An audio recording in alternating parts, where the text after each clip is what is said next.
नमस्कार मित्रमैत्रिणींनो, एव्हरीथिंग या चॅनलमध्ये आपणा सर्वांचे खूप खूप स्वागत आहे. मित्रमैत्रिणींनो, पहिल्या भागामध्ये आपण श्रीपाद श्री वल्लभांची कथा पाहिलेली होती. आता उर्वरित भाग आपण या व्हिडिओमध्ये पाहणार आहोत. चला तर मग पाहूयात. श्रीपाद श्री वल्लभ यांची जन्मकथा. दत्तात्रय आपळराज ब्राह्मणांच्या घरी गेले. त्यावेळी श्राद्ध कर्मासाठी आलेल्या ब्राह्मणाचे भोजन व्हायचे होते. ते झाल्याखेरीज अतिथीला भोजन घालणे शास्त्राचे विरुद्ध होते. परंतु त्या तेजसपुंज अतिथीला विनमुख पाठवणेही सुमतीला प्रशस्त वाटले नाही. ते झाल्याखेरीज अतिथीला भोजन घालणे शास्त्राचे विरुद्ध होते. परंतु त्या तेजसपुंज अतिथीला बिनमुख पाठवणेही सुमतीला प्रशस्त वाटले नाही व तिने अगत्याने दत्तगुरूंना भोजन दिले. सुमतीचा उत्कट श्रद्धाभाव पाहून दत्तात्रयांनी आपले खरे स्वरूप प्रकट करून तिला म्हणाले की, माते, भोजनामुळे मी खूपच संतुष्ट झालो आहे. तुला काय हवे ते माग. त्यावर सुमती समय सुसक्तेपणे म्हणाली की, आम्हाला एक सुलक्षण पुत्र हवा अशी आमची इच्छा आहे. कारण आम्हाला 2 पुत्र आहेत, पण आमच्या दुर्दैवाने एक पांगळा आणि दुसरा आंधळा आहे. मग दत्तात्रयांनी प्रसन्न हास्य करून तथास्तु असा आशीर्वाद सुमतीला दिला आणि ते अंतर्धान पावले. अशा रीतीने अमावासीला अतिथीला भोजन देऊन तृप्त केल्यावर सुमती यथावकाश गर्भवती झाली. कालांतराने त्या ब्राह्मण दाम्पत्याला पुत्र प्राप्त झाली.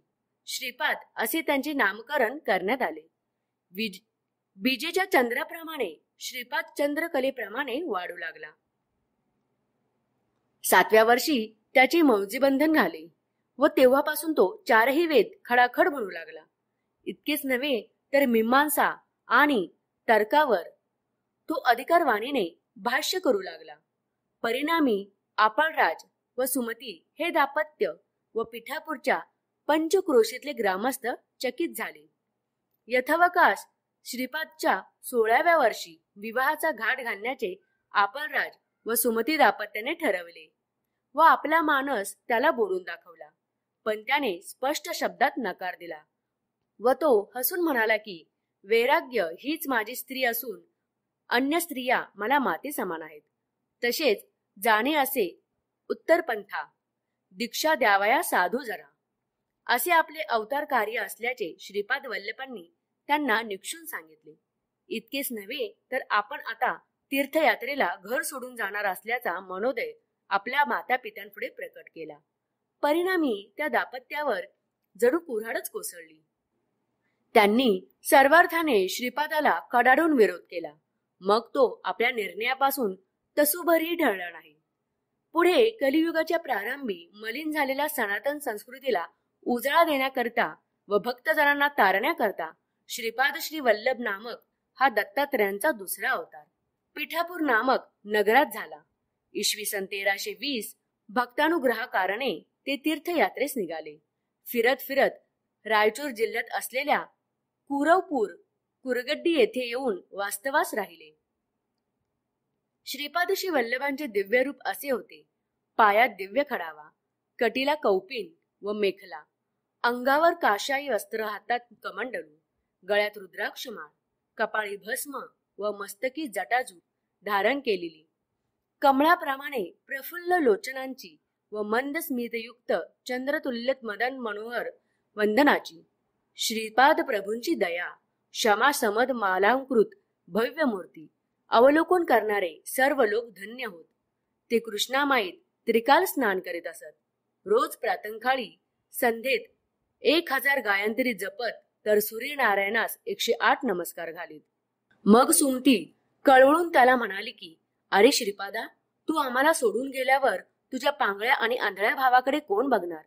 आम्ही काही जन्मभर त्यांना पुरणार नाही. मंद स्मित करी श्रीपादाने आपल्या दोन्ही बंधूंना हाक मारली आणि त्या दोघांना मस्तकावर हात ठेवला.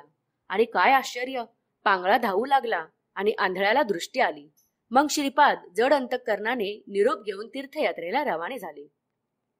श्री क्षेत्र काशीला मनोवेगाने जाऊन तेथे गुप्त रूपाने राहिले.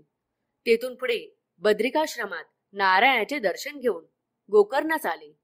तेथे 3 वर्षे वास्तव करून ते कुरवपुरास प्रकट झाले.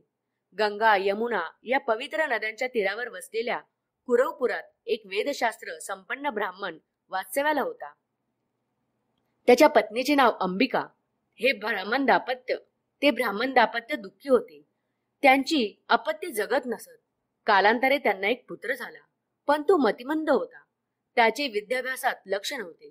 तो मतिमंद असला तरी जात्याचं हूड होता. वेदाध्ययन न करता दिवसाचा बहुतेक वेळ तो गावात उनाडक्या करत घालवत असे. परिणामी ब्राह्मण त्याला मारझोड करत असे. तो रडू लागताच ब्राह्मणे आपल्या पत्नीला म्हणे की त्याला मारण्याचे तुम्ही थांबवले नाही तर मी प्राणत्याग करीन. ब्राह्मणाचा निरुपाय झाला. त्याने मारझोड थांबवली, पण अल्पावधीतच किरकोळ आवाजाची निमित्त होऊन तो हे जग सोडून गेला. अंबिका पतीच्या वियोगामुळे अतिशय दुःखी झाली. पित्याच्या मृत्यूचा या वांड मुलावर क्वचितही परिणाम झाला नाही. शेवटी तो एकुलता एक अत्यंत मूढ निघाला, म्हणून जीवनाला वैतागून गंगेत मुलासह देहत्याग करण्यास सिद्ध झाली होती. श्रीपाद श्री वल्लभी त्यावेळी गंगा स्नानासाठी तेथे आले होते. त्यांनी तेजोमय प्रसन्न मूर्ती पाहून देहत्यागापूर्वी त्यांचे दर्शन घेतले. असा विचार करून अंबिका मुलासह त्यांच्याजवळ आली आणि आपल्या प्राणत्यागाचा हेतू प्रकट करून त्यांना म्हणाले की स्वामी, पुढच्या जन्म तरी तुमच्यासारखा व सर्वांना पूज्य तसेच वंदनीय पुत्र मला होऊ दे. त्यावर श्रीपाद श्री वल्लभ तिला म्हणाले की शनी प्रदोषाच्या दिवशी, म्हणजे ज्या शनिवारी त्रयोदशी असेल, त्या दिवशी तू शंकराची मनोभावे पूजा कर. तुझी मनोकामना पूर्ण होईल. श्रीपाद श्री वल्लभांचं कालांतराने नृसिंह सरस्वती या नावाने अवतार घ्यावयाचा होता व त्यांनी ही पूर्व पीठिका अशा प्रकारे तयार झाली होती आणि ती सांगण्यासाठीच श्रीपाद श्री वल्लभांचे चरित्र गुरुचरित्रेच्या कर्त्याने म्हणजेच सरस्वती गंगाधरांनी आपल्या ग्रंथात दिले आहे. आणि कार्य करणासी अवतार घेऊ परियेसी, वेश धरुनी संन्यासी नाम नृसिंह सरस्वती या ओव्या या दृष्टीने चिंतनीय आहेत. कुरवपुरात घडलेल्या आणखीन एका विचित्र घटनेचे धागेदोरेही श्रीपाद श्री वल्लभांच्या पुढील अवतारपाठाशी जोडले जावायचे आहे. कुरवपुरात एक रजक म्हणजे धोबी राहत होता. रोज प्रातःकाळी कपडे धुण्यासाठी घाटावर आल्यावर त्याला श्रीपाद श्री वल्लभांचे दर्शन घडत असे. त्याच्या तेजोमय मूर्तीला रोज भक्तिभावाने वंदन करून तो कपडे धुण्याचे काम करत असे. एक दिवस त्या रजकाच्या उत्कट भक्तिभावावर संतुष्ट होऊन सुखी राज्य करी आता असा आशीर्वाद श्रीपाद श्री वल्लभांनी त्याला दिला. त्यावर त्या रजकाचे राज्योपभोग आपण पुढील जन्मी पाहू असे श्रीपाद वल्लभांना विनम्रपणे सांगितले. तेव्हा तू पुढील जन्मी राजा होऊन मला भेटशील असे श्रीपाद श्री वल्लभ त्याला म्हणाले. यावरून असे स्पष्ट दिसते की वासना या मोक्ष मार्गात अडथळा निर्माण करतात व दरिद्री रजकाला गंगेत जलक्रीडा करणाऱ्या यवन राजाचे वैभव पाहून राज्योपभोगाची वासना निर्माण झाली. ती ओळखून श्रीपाद श्री वल्लभांनी तू पुढील जन्मी राजा होशील असा वर रजकाला दिला. वासनाचा क्षय केवळ हट्टाने होत नाही, तो भोगूनच करावा लागतो. निववावी इंद्रिये सकळ ना तरी मोक्ष नवे निर्मळ, बांधा करीती पुढती केवळ जन्मांतरी परियेसा. या ओव्यांचे मर्म हेच आहे. तदंतर अश्विनी वद्य 12 शके 1350 या दिवशी श्रीपाद श्री वल्लभ गंगेत अदृश्य झाले. परंतु त्यानंतरही आपण अदृश्य रूपाने भक्तांच्या पाठीशी उभे आहोत याचे प्रत्यंतर दाखविण्यासाठी श्रीपाद श्री वल्लभांनी वल्लभेश नामक एका भक्ताच्या चोराच्या तावडीतून वाचवल्याची एक आश्चर्यजनक कथा गुरुचरित्राच्या 10व्या अध्यायामध्ये आहे. श्रीपाद श्री वल्लभांविषयी गुरुचरित्रात याहून अधिक माहिती मिळत नाही. तथापि त्यांनीच कालांतराने श्री नृसिंह सरस्वती या नावाने नवा अवतार धारण केला अशी दत्त भक्तांची दृढ श्रद्धा आहे व तिला पोषक असे अनेक भक्कम पुरावे श्री नृसिंह सरस्वतींच्या दिव्य चरित्रात वाचाव्यास मिळतात. श्रीपाद श्री वल्लभ आजही सूक्ष्म देहाचे खऱ्या भक्तांचे सर्वतोपरी रक्षण करीत असतात, यात मुळीच संशय नाही. कलियुगातील दत्तात्रयांचे प्रथम अवतार म्हणून श्रीपाद श्री वल्लभ यांनी 13व्या शतकात जन्म घेतला असे मानले जाते. समाजातील विकृती नाहीशी व्हावी, मुस्लिम आक्रमणाची गाजलेली आणि विस्कळीत झालेली समाजाची घडी नीट बसावी, धर्माची आणि संस्कृतीची पुनःस्थापना व्हावी या उद्देशाने श्री दत्तात्रयांनी हा अवतार धारण केला. त्यावेळी समाज अत्यंत दुर्बळ झाला होता. अशा वेळी इसवी सन 1320 मध्ये श्री दत्तात्रयांनी श्रीपाद श्री वल्लभ अवतार धारण करून खूप मोठे कार्य. त्यांचा आयुष्यकाल 30 वर्षाचा होता. आंध्र प्रदेशातील गोदावरी जिल्ह्यातील पिठापूर हे त्यांचे जन्म ठिकाण. तेथून ते कुरवपूर या ठिकाणी गेले. श्रीपादशी वल्लभांनी त्यांच्या अवतार काळात अनेक अगम्य लीला केल्या. या अवतारानंतरच श्री दत्त संप्रदायांची भारतामध्ये अतिशय जोमाने वाढ झाली. श्रीपादशी वल्लभ यांना मानणारी मोठी परंपरा आंध्र प्रदेशाबरोबरच कर्नाटक आणि महाराष्ट्र तसेच संपूर्ण भारतात पसरली आहे. यामध्ये श्रीपादशी वल्लभ आणि दत्तात्रय हेच आराध्य दैवत आहेत. श्रीपादराज शरण प्रपद्ये हा त्यांचा प्रमुख इष्ट मंत्र आहे. श्रीपादांची भक्तांना सांगितलेली 12 अभयवचने. 1. माझ्या चरित्राची पारायण होत असलेल्या प्रत्येक स्थळी मी सूक्ष्म रूपात असतो. मनोवाक्य काय कर्माला मला समर्पित असलेल्या साधकांचा मी डोळ्यात तेल घालून सांभाळ करतो. 3. श्री पिठापूर मध्ये मी प्रतिदिन माध्यान्काळी भिक्षा स्वीकारतो. माझे येणे दैव रहस्य आहे. 4. सतत माझे ध्यान करणाऱ्याचे कर्म ते कितीही जन्मांतरीचे असले तरी मी ते भस्म करून टाकतो. 5. अन्न हेच परब्रह्म. अन्न मोरामचंद्राय. अन्नासाठी तळमळणाऱ्यांना अन्न दिल्यास मी त्या दात्यास नक्कीच प्रसन्न होतो. 6.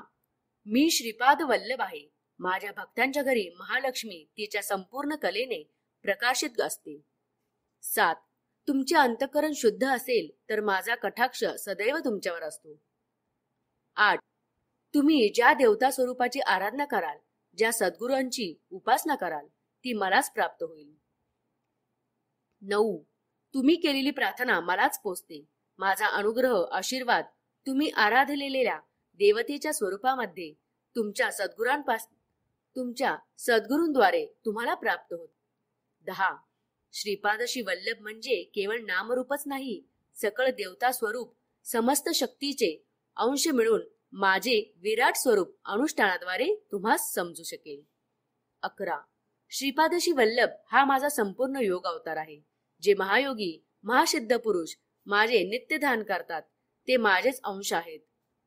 12. तुम्ही माझी आराधना केली तर मी तुम्हाला धर्म मार्गाचा कर्म मार्गाचा बोध करतो. तुम्ही पतित होऊ नये म्हणून सदैव मी तुमचे रक्षण करतो. श्रीपादशी वल्लभांचे बोल व आशीर्वाद. श्रीपादशी वल्लभांचे कृपा संपादन करण्यासाठी आपल्यातील अहंकार पूर्णपणे नाहीसा झाला पाहिजे. ज्यावेळेस आपले हृदय काम, क्रोध, लोभ, मोह, मद, मत्सर या षड रिपूतून मुक्त होऊन शुद्ध होईल, त्यावेळी स्वामींची कृपा होण्यास मुळीच विलंब लागणार नाही. सृष्टीमधील प्रत्येक वस्तूमध्ये स्पंदन होत असते. भिन्न भिन्न प्रकारच्या स्पंदनामुळे व्यक्तीमध्ये आकर्षण तर काहींमध्ये विकर्षण होते. पुण्यकर्म, उत्तम आचार आणि विचारांचे स्थूल सूक्ष्म आणि कारण ध्यात पुण्यरूपी प्रकपन होते. तुम्ही पृथ्वीवर असताना दान धर्म केले असते तर एका दाण्यासाठी 1000 दाणे आमच्याकडून मिळाले असते. परंतु तुम्ही कोणाला काही दान दिले नाही, तेव्हा तुम्हाला आम्ही काहीच देऊ शकत नाही. ब्राह्मण सत्यनिष्ठ असावा. क्षत्रिय धर्मबद्ध असावा. वैश्यानी व्यवसाय, व्यापार, गायीचे रक्षण, क्रय विक्रय आदी व्यवहार करावेत. शूद्रांनी प्रेमस्वरूप राहून सेवा करावी. भगवंताच्या भक्तीसाठी मात्र वर्ण, जात, कुळ, श्रीमंत, गरिबी, स्त्री, पुरुष असा भेदभाव नसतो. भगवंत भक्तांचा केवळ प्रेमभाव, श्रद्धा, दृढ विश्वास पाहतो. मानव कोणत्याही वर्णात जन्माला आला तरी त्याने स्वधर्मानुसार कर्म करावेत. श्री दत्तप्रभू अल्पसंतोष आहेत. थोड्या सेवेवर ते भक्तास प्रसन्न होऊन अमाप फळ देतात.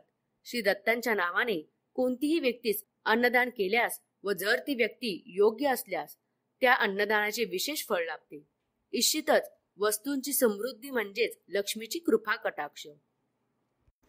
श्री पिठिकापूर सुद्धा माझे अत्यंत प्रिय स्थान होईल. माझा जन्म कर्म अत्यंत दिव्य आहे. ते एक गोपनीय रहस्य आहे. श्रीपाद प्रभू सर्वात प्रथम आपल्या भक्तांचे कासवाच्या पिलाप्रमाणे पालन करतात. कासव आपल्या पिलापासून किती दूर असले तरी त्याचा विचार तरंगानेच त्या पिल्लाचे रक्षण होते. थोडी उत्पत्ती झाल्यावर मांजराचे पिलाप्रमाणे भक्ताचे पालन करतात. दुसरी सगळी चिंता सोडून निरंतर माझे ध्यान करणाऱ्याला मी दास असतो. कोणी कितीही मोठा असला तरी पूर्वजन्म कर्मफळ अनिवार्य असते. सगळी सृष्टी शासनाचे उल्लंघन न करता चालत आहे. स्त्रियांना पूजेचे फळ मिळून नवरा मिळतो. दानाचे फलस्वरूप मुळे बाले होतात. सर्वदा दान सतपात्री करावे. दान घेणारे सतपात्री नसतील तर किंवा दानास योग्य असे नसतील तर अनिष्ट संभव. दान करताना माणसाने अहंकार रहित होऊन दान करावे, तेव्हाच त्याचे चांगले फळ मिळेल. साऱ्या जगाला धर्म कर्माला अनुसरून त्याविषयी आसक्ती रहित करीन. स्मरण अर्चन केल्यामुळे श्रीपादशी वल्लभ प्रभूंशी अनुसंधान घडते. खगोलातील ग्रहांना जीवाशी मित्रत्व किंवा शत्रुत्व असे नसतेच. ग्रहांच्या मुळे येणारे सूक्ष्म किरण अशुभ फळ देणारे असल्यास त्यांच्या दोष निवारणासाठी मंत्र तंत्र यंत्राने काही फळ न दिल्यास जप तप होमाचा आश्रय घ्यावा. या उपायाने सुद्धा उपक्षमन न झाल्यास श्री गुरु पादुकांचा शरण जावे. श्री चरण सर्व शक्ती संपन्न असतात. कर्माचा प्रभाव अत्यंत सूक्ष्म रीतीने काम करीत असतो. या सत्याची जाणीव होऊन जीवाचे सदैव सत्कर्मच करावे, दुष्कर्मच कधीही करू नये. मानव आपल्या केलेल्या पाप पुण्याचे गोठडे घेऊन जन्म जन्मांतराचा कर्म प्रवाहात वाहत जात असतो. मरतेवेळी ज्या संकल्पाने प्राणत्याग होतो त्याला अनुसरून त्याला दुसरा जन्म मिळतो. या जगातील लोकांनी संकल्प रूपाने पापकर्म केल्यास पापाचे फळ प्राप्त होते. संकल्पाने पुण्यकर्म केल्यास पुण्य फळाचे फळ प्राप्त होते. ज्या ठिकाणी ज्याचे नामस्मरण भजन कीर्तन होते त्या ठिकाणी श्रीपाद प्रभू सूक्ष्म रूपाने संचरण करीत असतात. हे अक्षर सत्य आहे. भाजलेल्या बीजाचे पुनरुकुरित न होणे हा सृष्टीचा धर्म आहे. भाजलेल्या बीजांना पुनरुकुरित करणे हे सृष्टीकर्त्याचे शक्ती सामर्थ्य आहे. मी दत्त आहे. कोट्यानु कोटी ब्रह्मांडात व्याप्त असलेले एकमेव तत्व मीच आहे. दिग हेच वस्त्र म्हणून दिगंबर आहे. जे कोणी त्रिकरण शुद्धीचे दत्त दिगंबरा श्रीपाद शिवल्लभ दिगंबरा नृसिंह सरस्वती दिगंबरा म्हणून भजन कीर्तन करतात, येथे मी सूक्ष्म रूपाने असतो. सत्पुरुषाचं योगीदान दान धर्म केल्याने दैवी कृपेमुळे पाप कर्माचा क्षय होतो. देवता मूर्ती पुण्य स्वरूप असून त्यांच्या ठाई करुणा असल्या कारणाने आपले पाप कर्मफळ त्याच्याकडे ओढून देतात व त्याचे पुण्य आपणास देतात. अवतारी पुरुष जन्माला यायचे म्हणजे त्या वंशात पूर्वीच्या 80 पिढ्यांनी पुण्य संचय केलेला असतो. तसेच अवतारी पुरुषाचे गुरु होणाऱ्या व्यक्तींचा वंश परमपवित्र पुण्यवान असावा लागतो. या सृष्टीमध्ये प्रत्येक जण हा सेवकच असतो. मी जेव्हा प्रसन्न होतो तेव्हा त्या सेवकाला सेवेचे जास्ती फळ प्रदान करतो, परंतु अप्रसन्न झाल्यास सेवेचे कमी फळ देतो. ब्रह्मदेवाने लिहिलेल्या प्रारब्धास कोणी बदलू शकत नाही, परंतु श्रीदत्त प्रभूंच्या भक्तांसाठी मात्र श्रीदत्त ब्रह्मदेवाला आदेश देऊ शकतात. तर मित्रमैत्रिणींनो, अशा प्रकारे श्रीपादशी वल्लभांची ही माहिती होती. तर मित्रांनो, हा आपला दुसरा भाग आहे. तर मित्रांनो, उर्वरित पुढचा तिसरा भाग आपण पुढच्या व्हिडिओमध्ये पाहणार आहोत. तर मित्रमैत्रिणींनो, कसा वाटला तुम्हाला हा व्हिडिओ हे मला कमेंट करून नक्की कळवा. आणि असेच विविध प्रकारचे व्हिडिओ पाहण्यासाठी आमच्या चॅनेलला लाईक आणि सबस्क्राईब करा आणि बेल आयकॉनला प्रेस करा. धन्यवाद.